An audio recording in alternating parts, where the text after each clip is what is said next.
The massive event that is Gamescom is currently underway, but to get things started, Geoff Keighly hosted a showcase called Opening Night Live. It's similar to his other events, and as such we're going to treat it like one. Summer Games Fest rules apply here. Let's just get straight into it and take a look at some trailers. To start things off, there was actually a pre-show hosted by Kyle Bossman and his cat. We started off with a Dave the Diver crossover with Balatro, Potioncraft and MXM Toon. I've never heard of that, but it was kind of difficult to tell if this was a DLC or what was really going on here, because it just looked like the whole game of Balatro was in Dave the Diver. Sniper Elite, a new one. These games just tend to come out every few years. You know what? The last one of these games that had the multiplayer invade mechanic, that one was really fun. Oh shit, why is everyone on alert? Oh shit, is that him over there? That's literally him. No fucking way! Look, based on this trailer, I couldn't tell you anything that this game was going for that the other games haven't already done. Begone Beast looks okay. I couldn't really make heads or tails of this one. It started off as like a top-down twin-stick kind of horror game with a flashlight, and then it turned into a more action-based game. It still looks alright. I liked how it started more than where it ended up though. Roadcraft is a game about rebuilding roads in a town after a natural disaster. Not my cup of tea by any means, but for some reason the trailer had like all of this intense music and was edited like it's going to be some action game or something like that. It was pretty funny. NikoDeriko.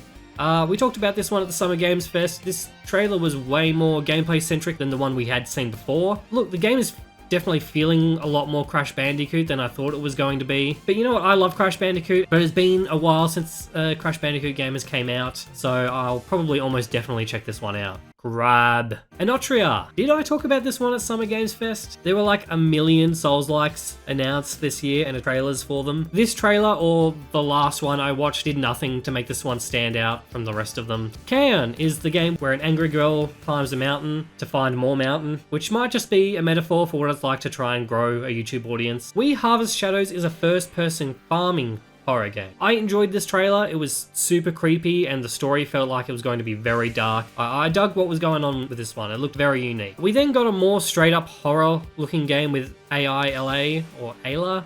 Don't know. Not nearly enough here to make an opinion on. Imagine going from a horror game where people were getting crucified to this. The juiciest burgers in the galaxy. Burger Squirt. Revenge of the Shadow Planet, which is a sequel to Journey of the Shadow Planet, didn't really show much. It was pretty much just an announcement. You know, a game looks awful when you can see frames slow down in like a pre-made trailer. INZOI looks like that game, what was it, Life by You, that got cancelled less than a month before it had been released. Everything from the crappy stock music to the bland visual design of this game makes it look like it's gonna be garbage. Ooh, we have our first badly sound mixed trailer. Apart from this one rabbit throwing a controller, there was no sound effects in the entire trailer, just music. And the music was not good. Tribenine looks okay. It's a bit mobile-y, but this is just a lesson learned on how not to do a game trailer. Like sound effects, you can't overlook that. Directive 8020's trailer had some impressive facial animation, but if you wanted to see anything other than that, like gameplay or the actual name of the game itself, it went by so quick. If you blinked, then you probably missed it. Alright, so main show time. Geoff Keighly's out, and the first thing we got was... oh shit, is this Borderlands? Borderlands 4. No gameplay shown. In fact, the entire trailer was animated CG, and it all looked better than anything that was put into that god-awful movie, which I covered last week in a video, if you're interested in that. What do I think of this trailer? No gameplay, no hype. Those are the rules. Moving on. The show came to a crashing halt just as soon as it started when we took a closer look at the campaign for Black Ops 6. If I was to pick out of the multiplayer, the zombies, or the campaign of the new Call of Duty to show off, then I would have picked the campaign last. Like, all this spy stuff in the story looks interesting, but, you know, let's not pretend that it isn't just going to be a press X to blackmail this politician type of thing. If it's in any more depth than that, then I'll be surprised. There was a moment where this Juggernaut came out and the characters literally tell the player to, you know, take cover and wait till his gun stops spinning to shoot. Oh, good God, this is bleak. But at least it's an improvement over Modern Warfare 3's slop of a campaign, so... you know. I'm a bit disappointed in myself that I didn't pick that this trailer was for a Goat Simulator game a lot earlier. This was a bit of fun, but I guess we got the answer for like where does the franchise go after taking on a topic such as the multiverse. You just go straight back to the start. Persona 3 Reload is getting a DLC where Joker from Persona 5 is in it as a boss.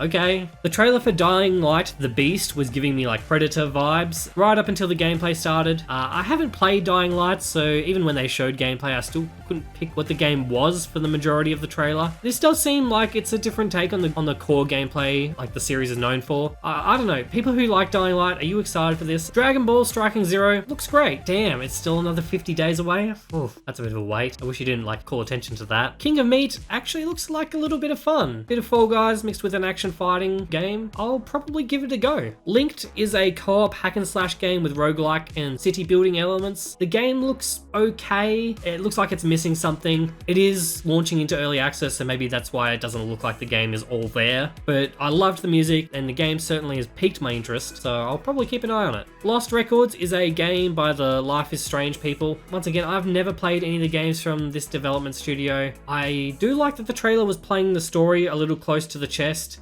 It wasn't giving anything away. I don't like that it's going to be another one of those like episodic games that releases parts months away from each other.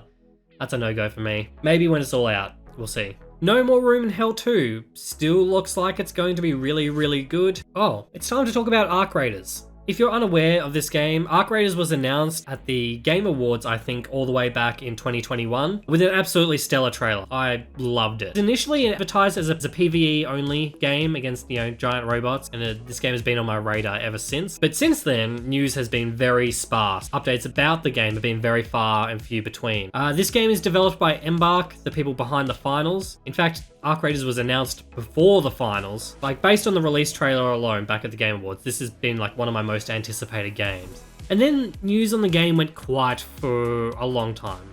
About 2 years. Like in early 2023, there was an announcement that the direction of the game had changed to include PvP and extraction style elements to the game, which I can't lie, did disappoint me a little. Like I would have rathered a more PvE style game, and it was what had excited me to begin with about Arc Raiders, and it felt like the pivot was either trend chasing or potentially like the PvE elements in this game weren't strong enough to carry it by itself. This is pure speculation, of course, because nobody has played it yet outside the development team and, you know, a handful of players under non-disclosure agreements in a closed alpha. That must have happened over a year ago, but I wasn't a part of that, so I didn't get to see anything. So the trailer that was shown today at Gamescom showed nothing, except for an announcement that there was going to be playtesting this October. Don't get me wrong, I am excited to get an opportunity to play this game and actually see what it looks like and feels like, but the best look we had at this game was in 2021 before the directional pivot. And look, imagine my surprise when I looked at the Steam page today after the Gamescom event had happened and found out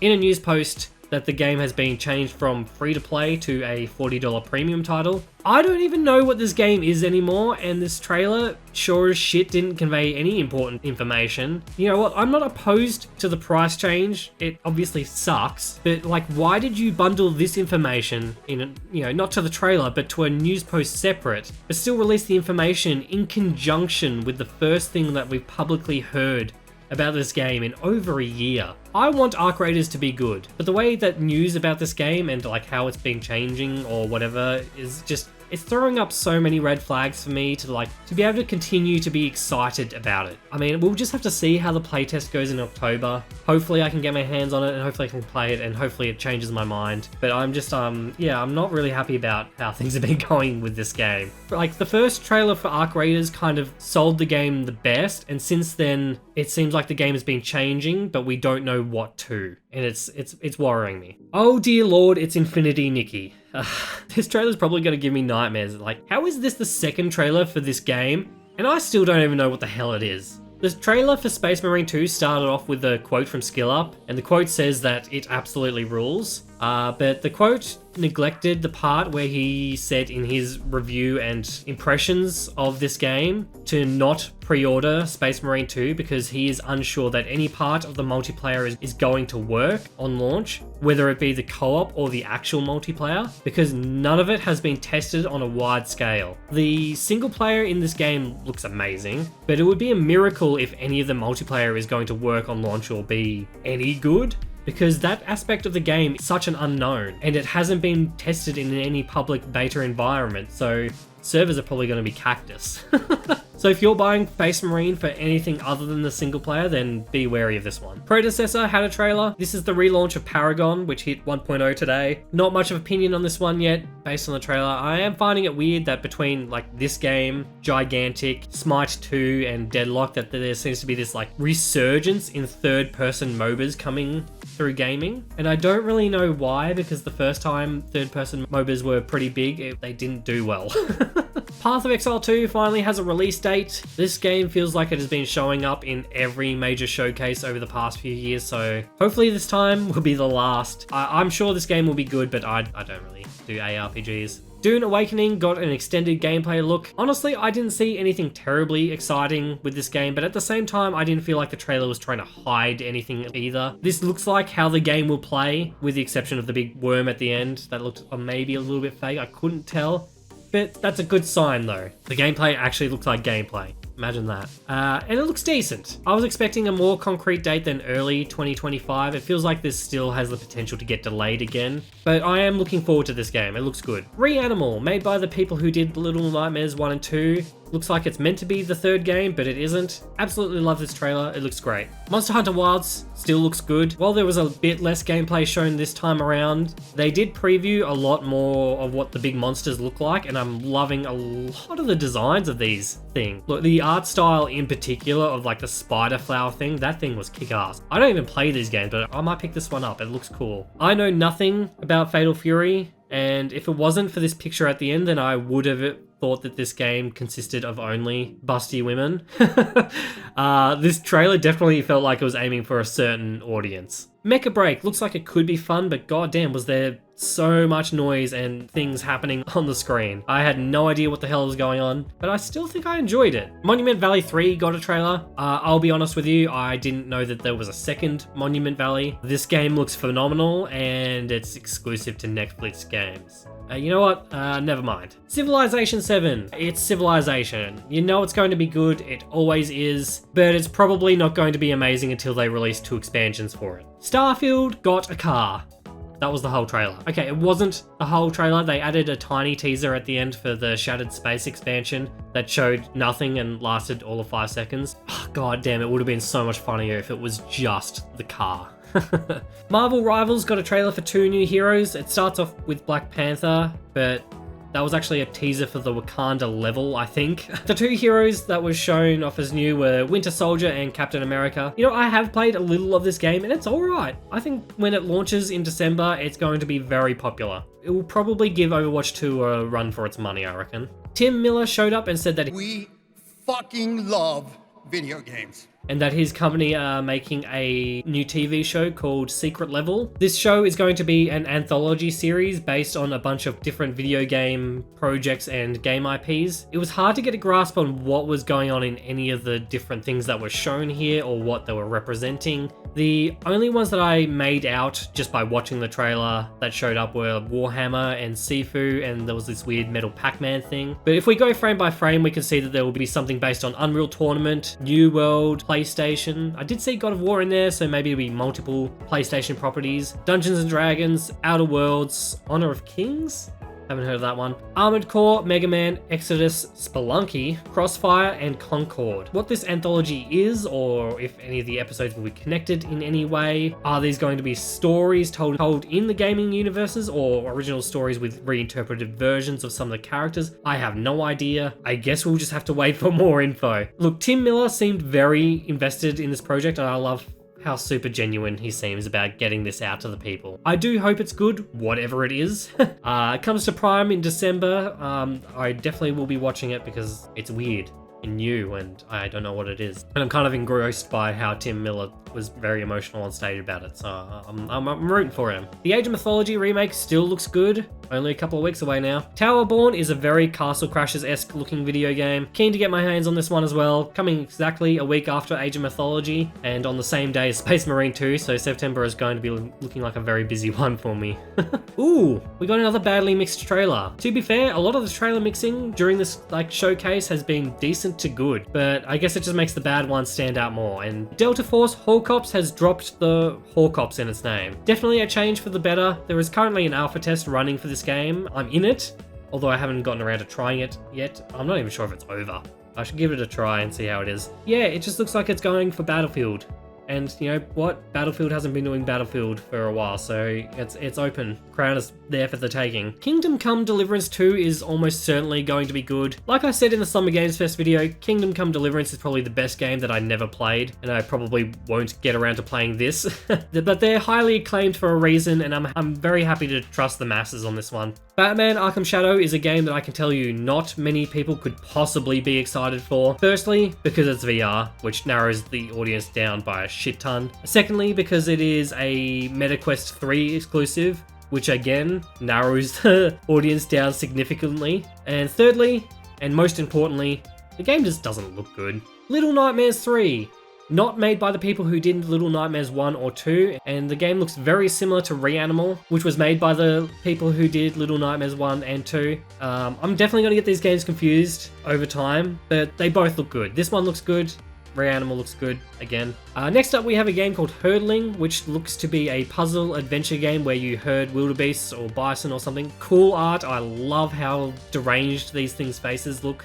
Definitely on my radar. So, we got a surprise appearance from Peter Molyneux. Geoff Keighly acted like it was a big deal, but I don't think this generation of gamers knows or cares who this guy is. And the people who know who he is know that his last game, Got Us, was an infamous decade-long flop of a game that wasted away any goodwill or legendary status that he had as an industry vet beforehand. Don't worry though, he was quick to mention his credits on Fable and Black and White and Dungeon Keeper, stating that he took design philosophies from all of these games to put into this new one. Then the trailer started, which Peter narrates himself, saying that the game is going to be something new, unique, and different. Which are all synonyms that mean the exact same fucking thing, by the way. The only thing that seems unique or new or different that this game is offering is the control scheme during the city management phase. When it came to the point shown in the trailer where you could possess like your hero units to protect your city, this all fell apart so quick. The way that the units controlled looked threadbare. Oh god. And even like when he was playing in God mode and attacking units, it looked like shit. It might seem I'm being a bit more nitpicky about this game here than the others, and it's because I am. Like, you can't come in and show something like this with vague promises like this is going to be a glimpse of what's to come after your last project was abandoned. This project should not be trusted. Like, if you were going to come back and try and do a redemption arc from Got Us and, you know, what happened around that project and that game, a failed Kickstarter and a bunch of broken promises, you need to show something that can hold up to scrutiny.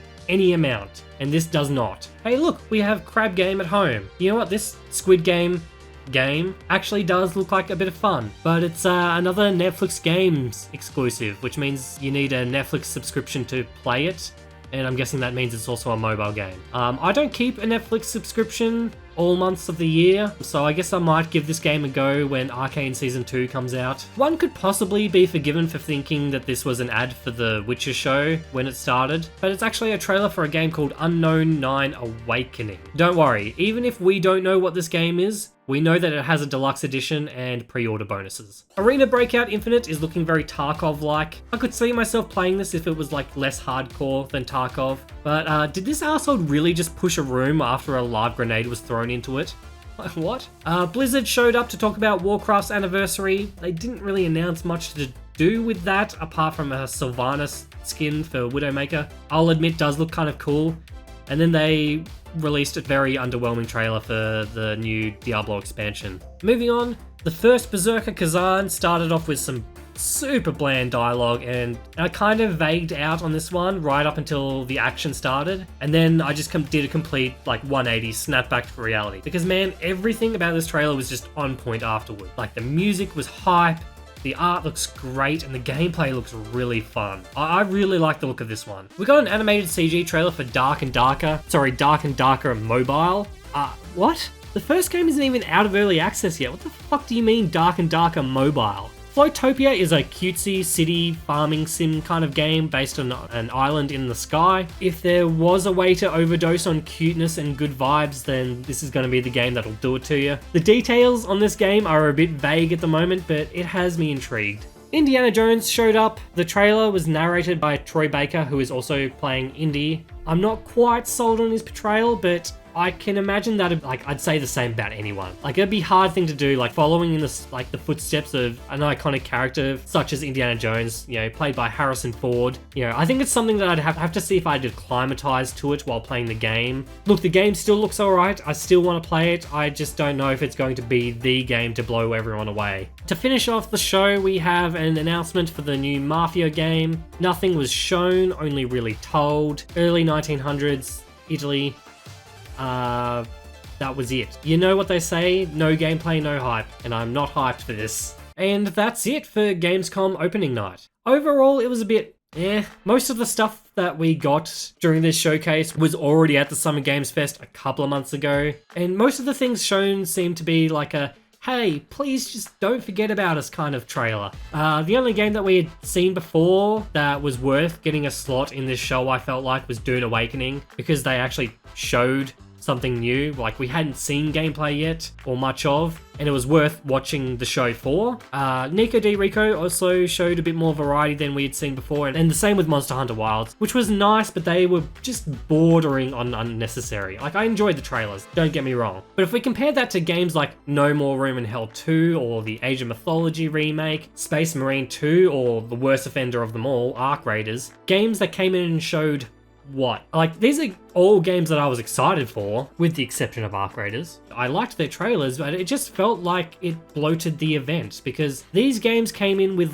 less to show than they had before. It was mostly the new stuff that I was interested in, like not even the big things like Borderlands or Mafia, because they didn't show anything, but games like First Berserker or Reanimal, King of Meat, Floatopia, Herdling, and We Harvest Shadows. Like, these were the ones that stood out the most. Secret Level, not a game, but something new, something interesting, something worth watching the showcase for. Like, the only way I could recommend watching the whole showcase is if you have not heard of or seen a single thing from the Summer Games Fest showcases, in which case, then, you know, this is worth watching. But as someone who has, there wasn't really that much there for me. Granted, this is Gamescom, so a lot of these games are out on the show floor for people at the event. So it did kind of feel like that maybe this event just felt a bit unnecessary for home viewers as a whole. That being said, there wasn't, you know, nothing to see here. If I was grading it based on how I grade my normal Summer Games Fest showcases, I would put this at a C+, not the worst. It definitely could have been better. Thank you so much for watching this video. If you liked it, then please leave a like, and if you are new, then please consider subscribing. Were there any trailers shown at the opening night show that you were hyped for? Or what did you think of the show itself? Let me know in the comments. Did I dunk on your favorite game and you hate me now? Let me know. Thank you so much to my YouTube members, Controlled Killer, Dr. Whovian2, and Yellow. If you think my content is worth supporting financially, the option is currently there as a YouTube member. I also have a community Discord that is free to enter, where you can suggest videos, or chat with me or anyone else around the community. And I also have a Steam curator page that I have been building up with some, you know, quickie little reviews on. If you're interested in any of these things, then links are in the description down below. Thank you again for watching, and I will see you all next time.